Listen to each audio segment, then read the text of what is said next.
Hi, guys. Welcome to another episode of Breaking Barriers, the Mental Health Podcast. I'm Lizzy. And I'm Camilla. And we're joined today by someone very special, Emily, with Women in Distress. She is absolutely, I can't say enough wonderful things about her. When I met her, I just thought, my God, this person is a light in this world. And she really has to just educate all of us. We're going to talk about domestic violence, toxic relationships, how to identify those patterns.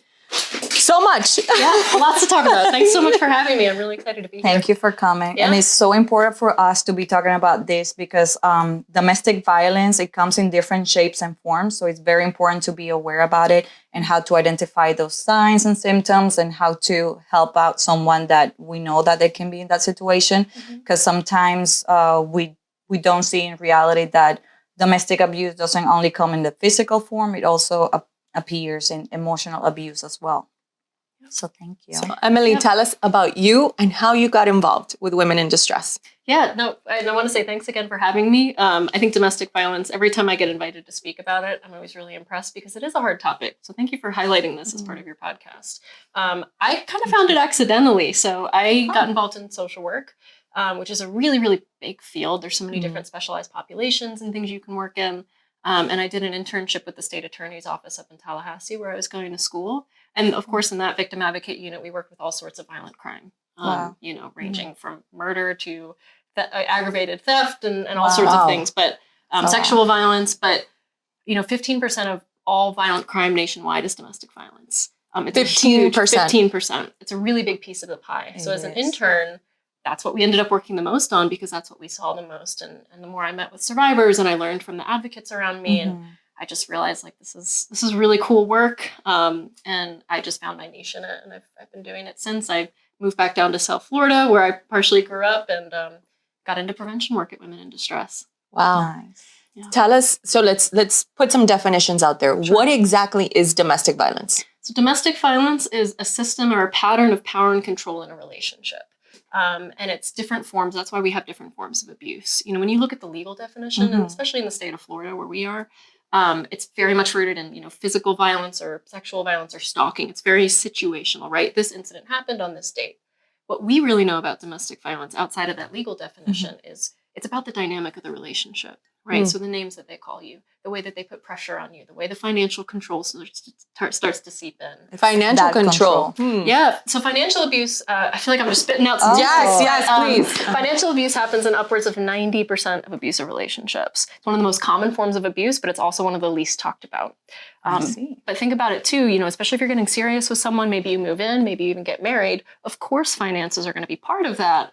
What often happens in abusive relationships, again, when we start thinking about it as power and control, is that, okay, don't worry about that. If you really trust in me, I can handle the bills. I can do this. And you don't have to work. If you really wanted a family, I thought we agreed that you'd stay home. And my career, if you really want to support me, you got to put my career first. And it's kind of using these like normal social norms, but it's taking them in a direction of, okay, how do I get what I want? And I don't really care what you want. And that's why we say it's about power and control. It's not like I want to be violent and I want to hurt someone. It's I feel entitled to this role in the relationship, and here are the different ways that I'm doing that. And I'm sure that for the victims that they don't really see it coming because they present it in a certain way that you're like, oh, you know what, that makes sense. And little by little, they take everything. Yeah, it's like you said, and it's almost like you think of it as, oh, he or she wants to just take care of me, and I don't have to worry about the bills. And he's, and it presents itself in such a different way that you don't see it coming. Well, right, and we hear from a lot of survivors that there's like this like second voice, like that shadow voice that's like, I don't love that, but I guess it's fine. Those red flags that we choose to ignore sometimes. Exactly, and that's it too. Nobody wants to be a survivor of DV. There's no one in our shelter right now who's so excited to be there. Nobody wants to be abused in a relationship. So if we could see the red flags or see into the future clearly, nobody would stay or they would leave or they'd be able to kind of deal with it. But I like to use the metaphor of frog in the water. You may have heard this, or I think it's like floating around somewhere on social media. But, if you have a pot of boiling water and you throw a frog in, the frog's going to jump right out and be like, oh my gosh, I don't want to be in there. It's a reflex. It's a reflex. But if I'm in a tepid water or the frog's in the tepid water and we slowly turn up the heat, you get used to it. It takes a little bit before you make that leap. And that's how boundaries are pushed in abusive relationships. It's little things that maybe, okay, I guess just this time or whatever. until your boundary started here. And now with tiny little inches, you're now way over here. So that's why this is, I think it's something very, very important to us, is that we need to break down that stigma, not only for the victims to be feeling that, oh, I don't want to be a victim, or I don't want to be seen as this weak person, but it is okay. We need to be aware of the situation that we are in, and hopefully someone that can help us be pulled out of that situation. And that is where Women in Distress is starting to do a role with that. Absolutely. So we're one of the certified domestic violence centers in the state of Florida. So we're separate from the government. We're separate from law enforcement. We are a nonprofit agency whose sole mission is to help and serve survivors of domestic violence and their families.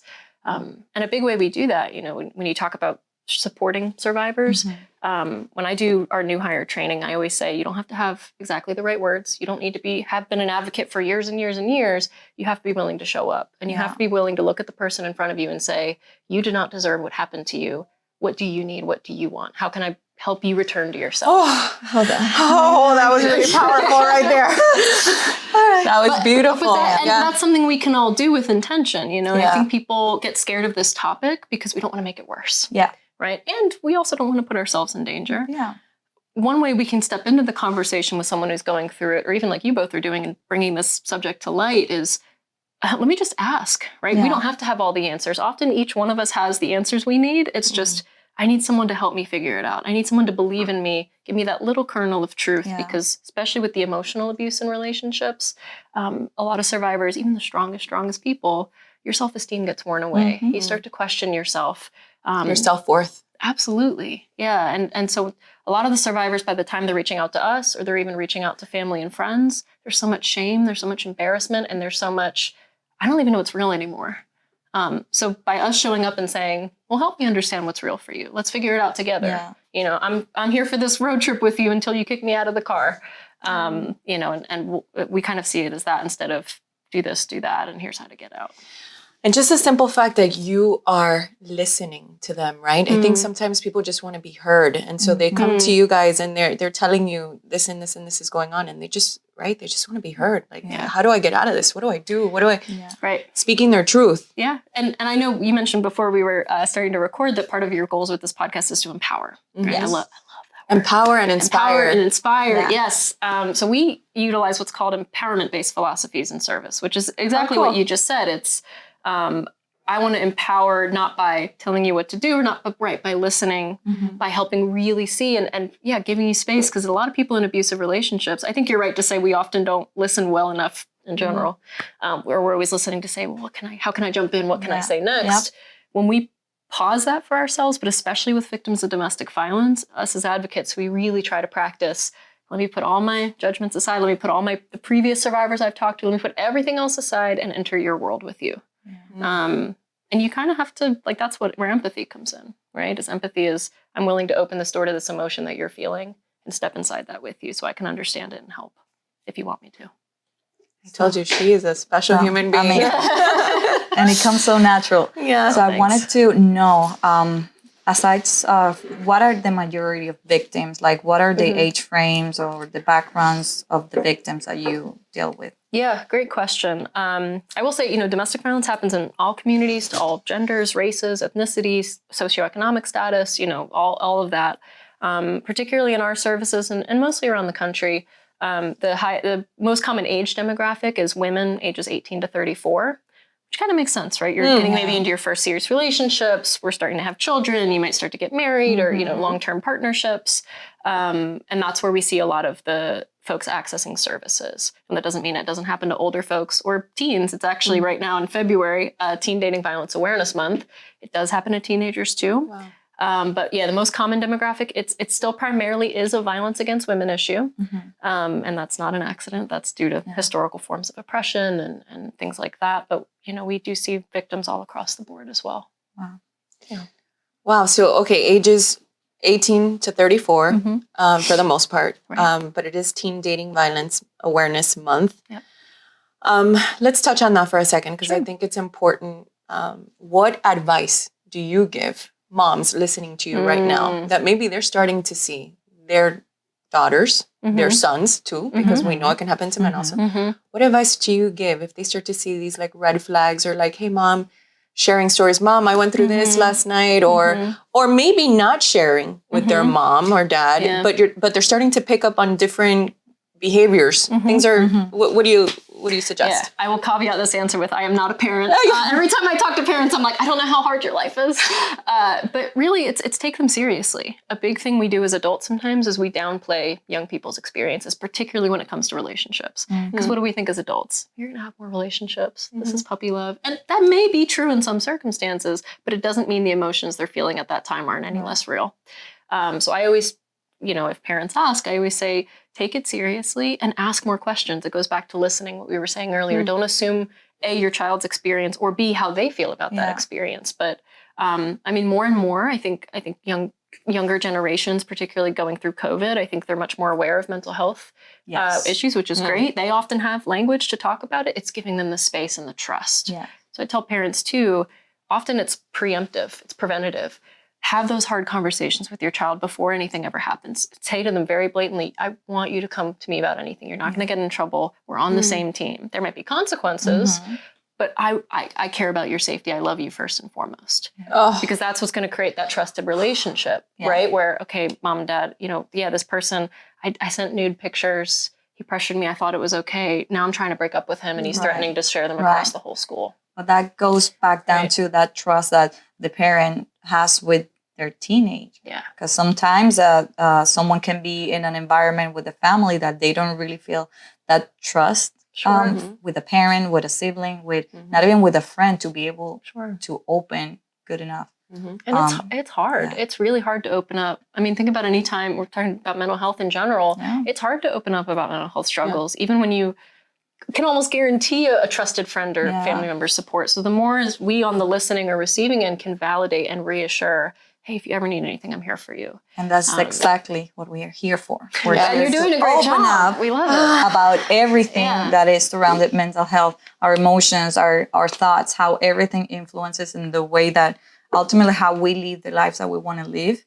And also going back to the signs that we were talking about on those red flags, what is the most common patterns that you have seen for all of these victims? Starting from those red flags, the controlling behavior, but what is something that would entitle someone to say like, hey, hold on, I think something's going on here? Sure, a great question, really important to know as we're trying to support it. There, every DV case really is unique, but some of the more common factors we see and hear are isolation. If you obviously, like, especially when people first get into relationships, of course, they're going to want to be with their partner. There's the honeymoon stage, right? And they want to spend 24/7. They love bombarding Netflix and chill, and they want to just hang out at home. Cool beans, that's pretty normal. But if it starts to get, past that, and you never see your friend by themselves, they're always with their partner, or they're always, by their phone. There's a sense of urgency. I always say you can almost feel it before you can name it.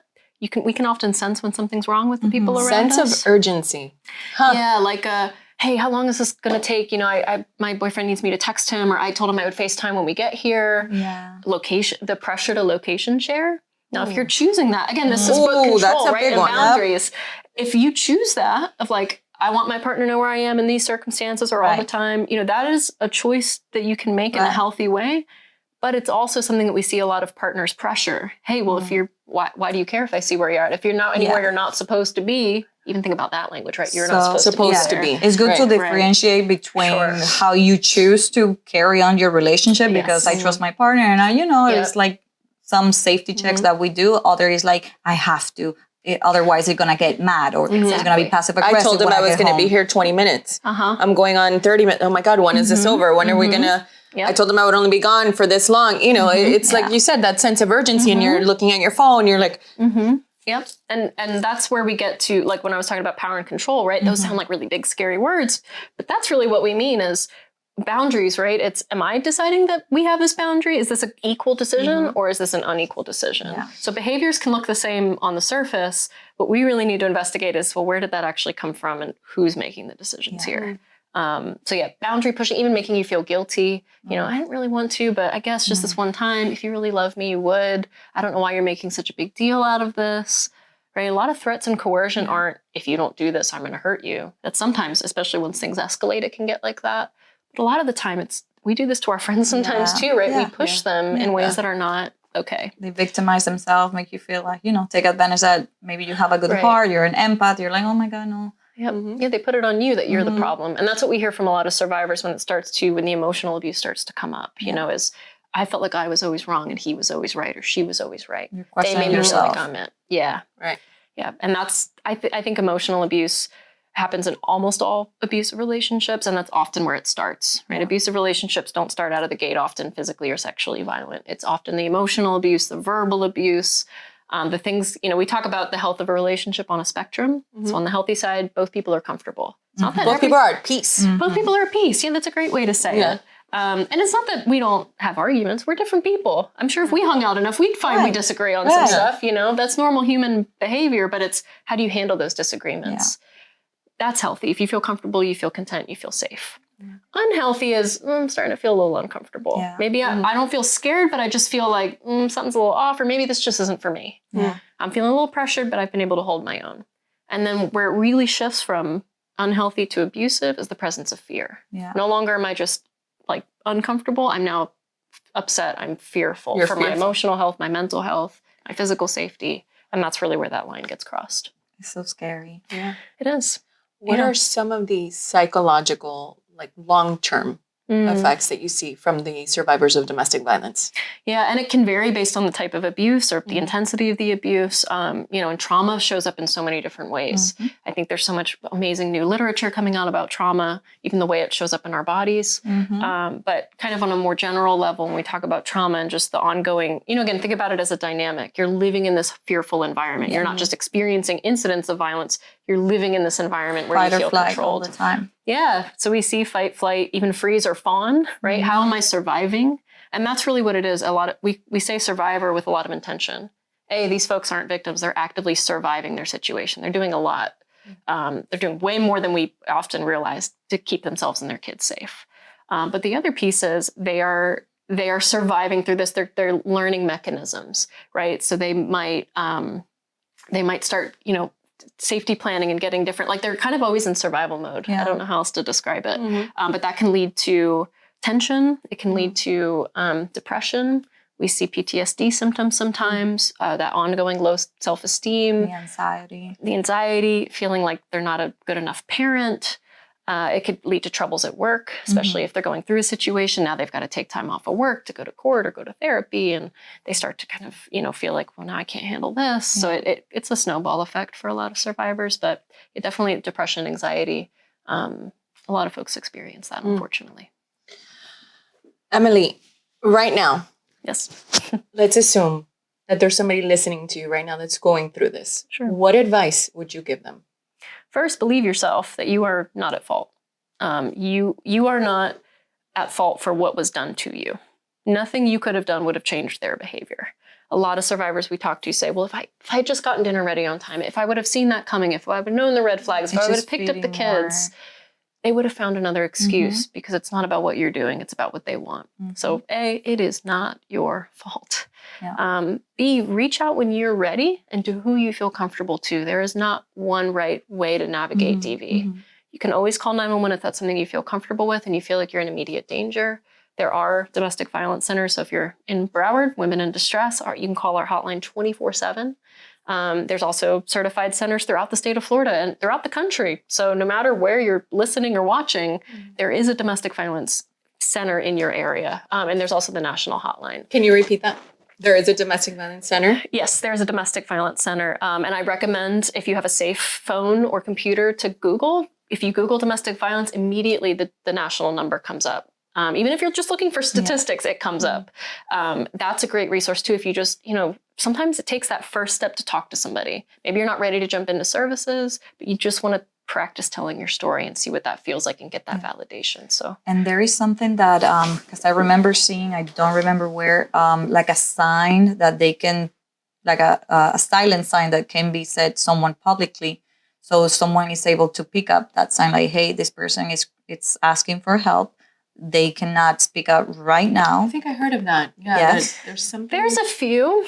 The only issue we have with that, and I think it's a really well-intentioned idea for whoever's been coming up with them, is kind of like we're saying, we kind of recognize it, but not. So if I'm silently signaling or a survivor's thinking, well, maybe if I silently signal, it's actually much more effective to reach out directly for help. Where that becomes really useful is things like unsafe dates. So if you're going on a date, maybe you met this person through an app. A lot of bars and restaurants now have like, and they usually post them in the women's bathrooms, but some are even posting them everywhere of like, ask for a specific drink at the bar. Yes. And if you want a taxi called, ask for it on the rocks. And, you know, that way, but that's a trained system where those bartenders know exactly how. Bystander intervention works when we have a specific procedure to follow. So I always say with the silent signals, it's often best to kind of just be more forward, even with things like healthcare professionals and all. But in settings like that, where there's a system set up, that can be really powerful for somebody to get help. So I think that's something that the victims may be afraid of is the retaliation. What if they get caught making that phone call or Googling information about it? Yeah. And that's actually one of the best things we can do as somebody that wants to help in a way that's a safe way for us to get involved is offer your own cell phone. Hey, I know I mentioned that hotline to you, or you want to look up information. Would you feel more comfortable doing that from my phone? Or is there a work phone you can use? You know, when we talk about safety planning, that can sometimes feel really technical, but that's also safety planning is, hey, I'm offering you a resource. How can I make sure you can access it safely? So you're exactly right. A lot of survivors fear, what if he can see that I Googled this? What if someone else, maybe I'm using a public library computer and I don't want a public person to see me. Right. So I love that you brought that up. That's a really important thing to think about. What differs Women in Distress from any other organization against domestic violence? Part of it is that we've been doing this work for so long. So we were founded in 1974, which I know we're actually in our 50th year, which is super exciting. And it's hard to believe. I mean, I haven't been. Although you're not 50. No. But, you know, when you look at not to get too nerdy, but I definitely can, the history of the battered women's movement, it was called at the time in the United States, really only started in the 70s, which is kind of upsetting when you think about domestic violence has been something since ancient biblical times, you know, but in our country and even around the world, you know, the first domestic violence shelter was founded in the U.S. in 1973. And then 1974, WID came along. We actually started as a homeless shelter for women and children. And then we realized so many folks they were coming because they were leaving abusive households and they had nowhere else to go. But kind of over time, in those ensuing decades, so much more advocacy and education and survivors speaking out and so much advocacy even at the legislative level really started to shape domestic violence as the public health issue and the public issue that it is, not just a private emotional issue. So all of that to say, WID has kind of had that framework for a really long time. And so we have a really good relationship with a lot of folks in Broward County where we focus most of our services. We work closely with police departments, with the schools. Me and my team actually go out into the schools and talk with high school and middle school students. So we have a really good network of folks that are supporting survivors so that survivors can get to help in the way that they want to and that feels best for them. Let me ask you this. So a survivor gets to the shelter. And what does that look like? How long are they there? Yeah, great question. I think the shelter is maybe one of the most mysterious things about what we do, right? It's communal living, so it's safe, it's clean, but you know, it's dorm style living. The typical stay is about 6 weeks, which is not a lot of time when you think about rebuilding, even in the best of circumstances, right? But it is an emergency shelter.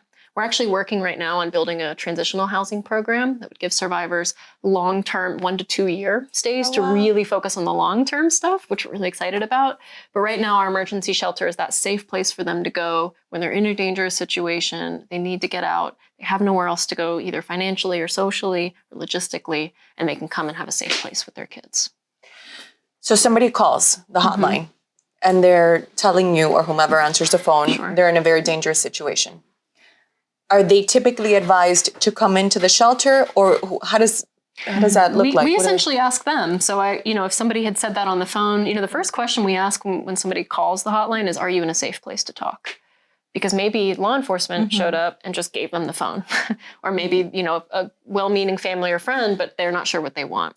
Yeah. So if I'm hearing it and they're saying, yeah, I'm really scared. He just got arrested last night. I don't know what I'm going to do when he gets out. I don't feel safe staying here. That's where we can start to give options. Well, we do have a shelter, or is there anyone else you've considered staying with? Well, my mom lives in town, but she's, not really supportive. She loves him or doesn't really understand what's going on. And he knows where she is anyway.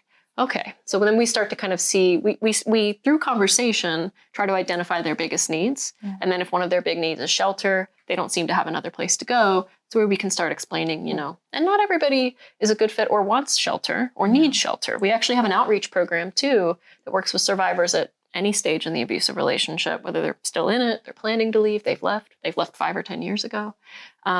Because, there's so much else to work on. Not everybody needs that shelter, but for the folks that do, that's how that conversation typically goes. Wow. I just feel that the Women in Distress, the organization, is just, it's amazing, the work that you guys do and helping these survivors, because they are survivors, right? And absolutely. And really regain their life and transition back into society, because I think that must be so difficult. Let's assume 6 weeks, right? Sure. They're in the center, and then it's almost like, well, what now? What do I do now with my life? Yeah. And think about any breakup is hard. It could be a life-shifting thing. When abuse is part of the mix, and if you have children or not, you're absolutely right. It can be a really difficult transition. I'm really proud of the work that WID does. I'm one of almost 100 staff, so I'm a tiny slice of representation for the agency, but there are so many committed therapists and advocates and hotline advocates, and we have a team of lawyers. We have all of these resources. Right. And again, a big way is we ask them what they need and their pace. There are some folks that can hit the ground running. They get that steam and they move forward. They might move to a different state or a different county. They might be really invested in their career. Other folks might need a little bit more guidance. They might leave our shelter but then continue an outreach. But all along the way, no matter what path they choose, we try to continually instill that sense of empowerment. Empowerment doesn't happen in 6 weeks. And it doesn't happen overnight. It's actually, I think, a lifelong thing, even for those of us who aren't actively in a DV situation, right? We're constantly trying to grow and learn and invest in ourselves, I think. And we were actually talking about something like this, that the person that we are today would have handled any situation similar like that, like back, let's say 10 years ago, completely differently. Sure. Maybe now as we grow, we learn so many things. We build this person that you put them in that situation, and they set those boundaries. They know how to get away at the first red flag. Like, no, you don't serve me. I don't need you. But it's difficult when you're in that vulnerable stage that you're looking maybe to fit with someone. You're looking that love from someone. Yeah. So no, I love it. I love the way you said that. I think we're always growing on different versions of ourselves, and some of what we try to instill in survivors too is, I can show you that I trust you and I believe in you and I believe in your worth, but that's not going to matter unless you do. So I think a lot of advocacy is mirrors, right? Yep. Let me just hold that up for you and help you see that and forgive your past self, forgive even if you want to your abuser, but however moving on looks like for you. But I love that we hold so much shame in ourselves. I think especially as women too. We're constantly putting ourselves down instead of looking at giving ourselves grace, and letting ourselves grow and make mistakes. I was sharing with Camilla, and this is, and I talk about this podcast really is for anyone that wants to empower themselves and really grow and look at, a better version of themselves every single day, and part of that is, and I have to be completely vulnerable now, is that I was in a situation probably about 15 years ago, and it was a very emotionally abusive relationship. And it got physical too. I mean, it got really bad. There was one night that he threw me out of a moving car, and I'm alive today, thank God, because of my mother and my sisters and other very powerful women that helped me get out of this. But, I think it's important for everyone listening, especially because we were talking about it this morning. What about those friends, right, that hear their friend going through it and they're constantly giving them advice, but she doesn't leave. Or he doesn't leave the situation. What do you tell them? Do you tell them just remain supportive? What do you say to that person? Yeah, stay on their team. I would say if we had a golden rule book of how to get out of an abusive relationship, we'd be publishing it. We'd send it. We put it on billboards. There's not one way to do this. So often it's not about giving advice. It's about asking, what do you need right now? Yeah. Maybe it's just, I need to be able to vent about this with somebody, or, I'm going to try to call this hotline. Can you be in the room with me? Yeah. And it is frustrating. I mean, we're humans. Yeah. Sorry, I touched my mic. We're humans. We're not immune to seeing our friends go through pain. We can get frustrated, but I think I was sharing with this with you before we started recording. It takes an average of 7 times for a victim or a survivor to leave an abusive relationship before she leaves for good. Yeah. Think about that, what that means in real life. I'm your friend. I'm even an advocate. I see you leave one time, I'm cheering you on, I'm doing all the best things that we've been talking about. And then you go back. And I say, okay, abuse is hard. I get it. You've been with him for so long. Am I going to be the same empathetic, non-judgmental, supportive person the 6th, the 7th, the 9th, the 10th time? I should be, but that's going to take a lot of intention. Yeah, so we got to kind of back up on our judgment and really just say, again, every time, because whose fault is it that they continue to get abused when they go back? It's the abuser who continues to choose to abuse them, right? We focus on the wrong party when the accountability. Yeah. So it's... I love that you said that. It's huge, you know? And because you start to blame that person and you're like, well, why can't you just get out of this situation? I've told you a million times, but and you keep going back. And I love that we're touching that subject. I think that culturally, that has a lot to do with it. Like, we come from from the Cuban background that, you know, like, ay, mija, like, you're always with the same story, like, leave him already. Like, at some point, we lose track of that intention that you just mentioned. And we're just like, okay, this is the whole story. Nothing's going to change. Either we don't see it from the outside as serious until that first physical altercation happens, or we just, in the family, we just forget it. Like that saying that the Latins have. Lo que pasa entre marido y mujer, you know, like what happens between husband and wife. What happens between husband and wife or between a couple stays there. Like, you don't get involved. That's to a certain extent. And we need to remind the community out there that that's until a certain extent. Yes, you respect that relationship, but then you have to, you know, you have to pick up on those things and not look the other way. Do your part. Do your part and help each other out. And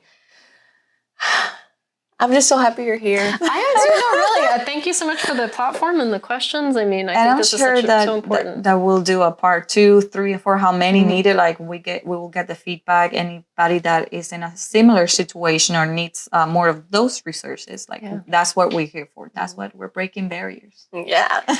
Guys, I just want to say thank you one last time to Emily. You are, and I keep saying this because you need to understand that you have such a powerful voice. Yeah, thank you. And what you're doing in this world and how you're serving our community. Look at me, I'm getting all teary-eyed. You are a special, special person. And I just think the world of you, and you're just a light in this world. So please continue to educate. You're, like we said in the beginning of the podcast, you're the education and prevention manager for women in distress. And just never lose sight of how special you are and what you're doing. Thank you so much. I appreciate that. Guys, for all of you listening, we ask you to please follow us on social media, which is Breaking Barriers, the podcast. Engage with us in our social media. Send us your questions, your feedback. We will get you the answers that you're looking for.